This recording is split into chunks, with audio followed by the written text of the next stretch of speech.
Allergies and dry eye, जैसे सांस की बीमारी के ऊपर आप सब लोग बात करते हैं कि भाई अस्थमा हो रहा है वगैरह, मगर जैसे म्यूकोजल मेम्ब्रेन वहाँ होती है वैसे आई की कंजंक्टिवा होता है, वो एक्सपोज्ड होता है आउटसाइड को।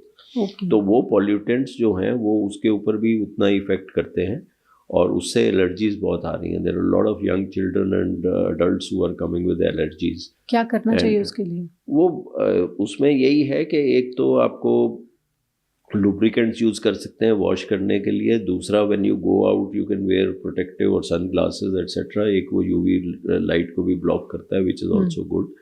And then obviously air purifier वगैरह जो कुछ भी है वो यूज करना चाहिए। That is the contact time and the exposure to the pollutants which is the reason. तो जितना कम होगा उतनी कम प्रॉब्लम्स होंगी।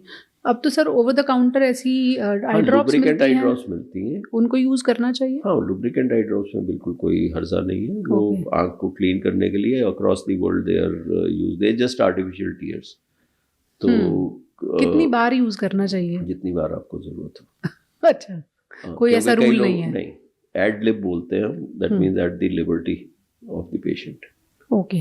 That is not the issue. But then there are other medicines also which you can get off the counter, which is wrong, which is like steroid drops. So that should not be used without a prescription. Okay, doctor साहब, भारत में जब बच्चा पैदा होता है तो पहले उसको काजल लगाते हैं कि उसकी आंखों की रोशनी भी तेज होगी, आंखें भी बड़ी होंगी। आप क्या सलाह देंगे? मैं तो मना करता हूँ, क्योंकि इंडिया में एक बीमारी होती थी ट्रकोमा, कुकरे बोलते थे उसको।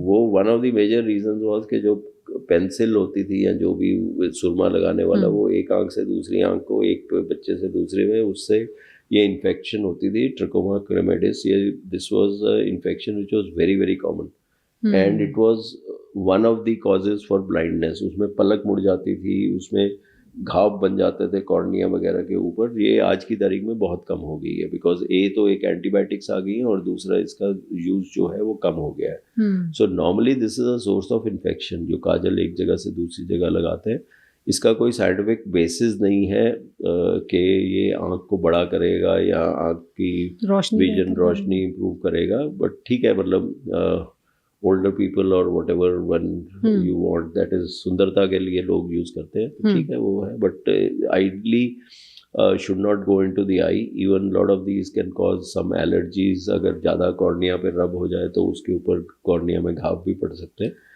तो प्रचलन तो काफ़ी कम हो गया मेरे हिसाब से। गांव में अभी भी है बट काफ़ी कम हो गया, और इसके साथ साथ जो ट्रकोमा एक इन्फेक्शन होती थी वो भी कम हो गया।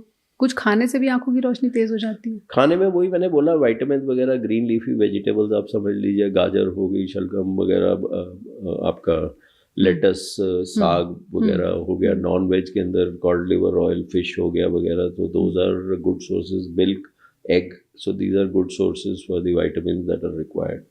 ओके, आपने कहा अगर विटामिन डी कम है तो उससे भी आंखों की विटामिन डी जो है वो सूरत से आपके जो रेटिना के अंदर जो मैकेनिज्म होता है जिसमें रॉड्स एंड कोन्स की जो एक्टिविटी होती है वो ऑल्टर हो जाती है, उससे ज़्यादा स्ट्रेन, उससे मायोपिया से it has been shown that it can increase the degree of myopia that you have. Routine eye examination कराने की सबसे आइडियल उम्र क्या है? जन्म के समय तो जो होगा सो होगा, उसके जन्म के समय जरूर होना चाहिए, और स्पेसिफिकली प्री मेच्योर बच्चों को जिनको ऑक्सीजन दिया गया है उनका ज़रूर होना चाहिए, क्योंकि there is a disease called as ROP, retinopathy of prematurity, जिसमें कि अगर एक्सेस ऑक्सीजन दिया गया है तो पर्दे में नई नाड़ियाँ बन जाती हैं, वो विच इज़ पोटेंशियली ब्लाइंडिंग।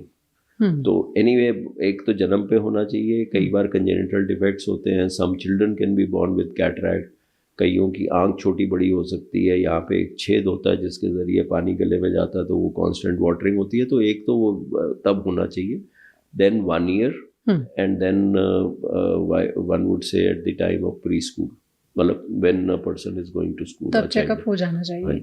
आई के सेक्टर में हम देख रहे हैं बहुत तेजी से ट्रीटमेंट्स चेंज हो रहे हैं। अभी जो भी लेटेस्ट टेक्निक्स हैं कैटरैक्ट के लिए जो लोग ऑप्ट करना चाहते हैं, क्या वो टेक्निक्स अवेलेबल हैं और क्या उनके लिए भी कुछ कैंडिडेट सिलेक्शन होता है या वो सब पर लागू होती है? देखिए, एक फंडामेंटल चीज है कि आंख के ऑलमोस्ट हर भाग को हम कोई इमेजिंग टेक्निक से देख सकते हैं। Okay, we can image almost all the parts of the eye, जो अंदर का है डायलेट कर दिया, प्यूपिल पर्दे का वो कर दिया। आपने आजकल में ही पढ़ा होगा न्यूज़पेपर में, but work is going on artificial intelligence. Body की खून की नाड़ियां बिना सेक्शन के, बिना हिस्टोलॉजी के या बिना बायोप्सी के कहीं पे नहीं दिखती सिवाय आंख के अंदर। जो आंख का पर्दा है वो it will show you the blood vessels. और अगर आपको शुगर है या आपको हाइपरटेंशन है या आपको से ल्यूकीमिया है, कैंसर है वगैरह, वो सब वो नाड़ियों में पता चल जाता है। और आज की तारीख में आर्टिफिशियल इंटेलिजेंस से आपकी मतलब पर्दे की फोटो खींची जाए, उससे ये डिड्यूस किया जा सकता है कि बॉडी में और क्या प्रॉब्लम है। तो एनीवे जहाँ से मैंने ये शुरू किया वो ये था कि आई की इमेजिंग टेक्निक से ऑलमोस्ट आप सब चीज़ों को देख सकते हैं, मैग्नीफाइड व्यू से देख सकते हैं। और कई बार मतलब हिस्टोलॉजिकली यू कैन सी, जैसे कैट स्कैन है वैसे एक OCT मशीन आई हुई है जिससे कि मतलब ऑप्टिकल कोहेरेंस टोमोग्राफी बोलते हैं, जिसमें पर्दे का हम सेक्शन लेयर्स का काट के मतलब देख सकते हैं, मतलब from the outside it just an imaging technique.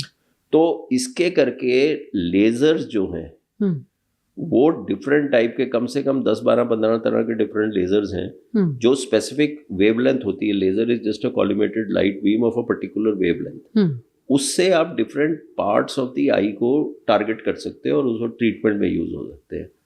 तो सिमिलरली कैटरैक्ट के लिए आज की तारीख में इतनी एडवांसेस हो रही हैं, वो दो पहलू में हो रही है। एक तो ये हो रही है कैटरैक्ट को निकालें कैसे, और एक हो रही है कि उसकी जगह निकाल के उसकी जगह जो कृत्रिम लेंस डाल रहे हैं उसके हम कैसे क्वालिटी इंप्रूव करते रहे।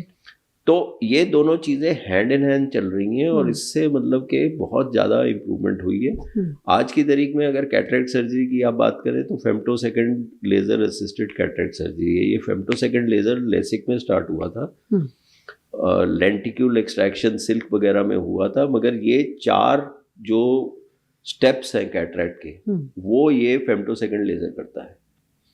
So that has made it more computer controlled. It has made it kind of semi-robotic, I would say, because there is an image of the lens that is taken, and accordingly the parameters etc. are decided कि भाई कैसे lens के कितने टुकड़े करने हैं, क्या करना है, इंसिजन कहाँ होनी है, सिलेंड्रिकल पावर कैसे करेक्ट करनी है, राउंड ओपनिंग कहाँ बनानी है। तो ये 4 स्टेप्स करता है। ऐसी almost there is, I would say, there is no technique which is not available in India. And ये चीज़ मतलब I would give credit to Indian ophthalmologists that the number of cataract surgeries that we are doing in India is more than China plus US plus Europe put together. Is it? Yes. हमारी आंखें ज़्यादा खराब? आंखें भी ज़्यादा है, population भी हमारी ज़्यादा है। चाइना के और चाइना में rural ophthalmology is very poor. Very poor. I have gone and done live surgeries in China. I have seen there, but the cities में it's fine, but rural में इतना नहीं है. But and obviously they don't have that kind of sun. तो और उनका food की habits भी अलग हैं, मे बी उसके करके उनके कैटरैक्ट थोड़े लेट होते हैं। बट इंडिया में 75 लाख कैटरैक्ट सर्जरी साल की होती है। आप कितने मिनट में एक सर्जरी कर लेते हैं? मिनट कोई रेस तो लगी नहीं है, बट नॉर्मली 8-10 मिनट लग जाते हैं। 8-10 मिनट में? हाँ, 10-12-15 मिनट, मतलब depends on the efficiency of the surgeon. अपनी आंखों के लिए क्या किया आपने? मैंने कुछ नहीं किया। आमतौर पर जब मरीज आता है तो पहले पूछता डॉक्टर साहब आपको चश्मा नहीं लगा? हाँ, नहीं लगा। वो कुदरती समझ लीजिए कि भाई एक आंख में मेरा थोड़ा माइनस नंबर है, एक में दूसरा, तो it's that's called as monovision. उसको आप मैनेज कर लेते हैं? हाँ, अच्छी तरह मैनेज कर। मतलब ना लगाया जाए तो काम चलेगा? अगर है आपका monovision, which we do electively also in LASIK और इन कैटरैक्ट सर्जरी के, एक आंख को थोड़ा माइनस की तरफ छोड़ दो, दूसरी आंख को 0 कर दो, तो one eye is good for distance, one eye is good for near. Okay. So that is also a technique. Okay. Last question sir, अपनी आंखों को देख के लोग क्या ये चेक कर सकते हैं उन्हें कौन कौन सी बीमारियां हैं जो जिनका इंडिकेशन आंखें दे सकती हैं? खुद तो नहीं अभी ये कर सकते आज की तारीख में, मगर ये दिन दूर नहीं है कि आप मॉल में जाएंगे, वहाँ कैमरे लगे होंगे, रेटिनल इमेजिंग सिस्टम लगे होंगे, उससे फोटो खींच के उससे हो सकता है कि diagnose, because the latest study which has come which is कि भाई it can also predict the chances of person having heart attack, maybe of chances of having a stroke, diabetic retinopathy है तो किडनी का क्या हाल होगा, वो क्या होगा। Google has worked on contact lenses which can look at blood glucose, not blood glucose, the glucose within the body on the tears. आंसू में भी ग्लूकोज होता है, तो कॉन्टैक्ट लेंस के जरिए उसको कर सकते हैं। Right. people are even working on contact lens giving you the heart rhythm, etc., etc. So eye is the window to the body.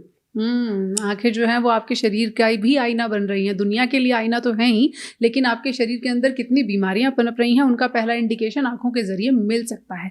तो आप अपनी आंखों को सेहतमंद रखिए और जो भी परेशानियां हैं उनके सवालों के जवाब आपको इस पॉडकास्ट में ज़रूर मिल जाएंगे। फिर भी कोई सवाल बाकी हो तो हमसे जुड़िएगा ज़रूर।